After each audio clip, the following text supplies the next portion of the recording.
आज की कहानी नाग और चींटिया की।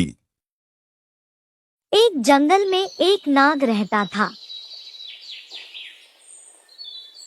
वह रोज चिड़ियों के अंडों, छिपकलियों, चूहों, मेंढकों, खरगोश एवं छोटे छोटे जानवरों को खाता रहता था।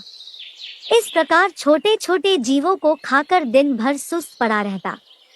कुछ दिनों में ही वह काफी लंबा मोटा हो गया। उसका घमंड भी बहुत बढ़ गया। एक दिन नाग ने सोचा, मैं जंगल में सबसे ज्यादा शक्तिशाली हूँ। मैं जंगल का राजा हूँ। अब मुझे अपनी प्रतिष्ठा और आकार के अनुकूल किसी बड़े स्थान पर रहना चाहिए। यह सोचकर उसने अपने रहने के लिए विशाल पेड़ का चुनाव किया। पेड़ के पास चींटियों का एक बिल था।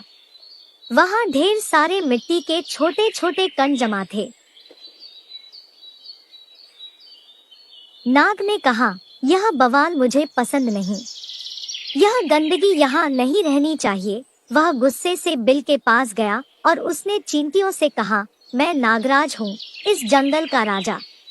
मैं आदेश देता हूँ कि जल्द से जल्द इस कूड़े को यहाँ से हटाओ और चलती बनो। नागराज को देखकर अन्य जानवर थर-थर कांपने लगे, पर नन्ही चींटियों पर उसकी धौंस का कोई असर नहीं पड़ा। अब नाग का गुस्सा बहुत बढ़ गया। उसने अपनी पूंछ से बिल पर कोड़े की तरह जोर से प्रहार किया। इससे चींटियों को बहुत क्रोध आया। क्षण भर में 1000 चींटियां बिल से निकलकर बाहर आ गई। वे नाग के शरीर पर चढ़कर उसे काटने लगी। नागराज को लगा जैसे उसके शरीर में एक साथ हजारों कांटे चुभ रहे हों। वह असह्य वेदना से विह्वल हो उठा। असंख्य चींटियों से वह घिर गया था। उनसे छुटकारा पाने के लिए वह छटपटाने लगा, मगर इससे कोई फायदा नहीं हुआ। कुछ देर तक वह इसी तरह संघर्ष करता रहा, पर बाद में अत्यधिक पीड़ा से उसकी जान निकल गई।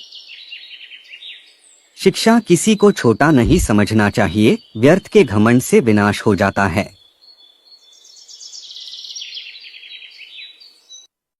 कहानी पसंद आए तो लाइक, शेयर और सब्सक्राइब जरूर करें।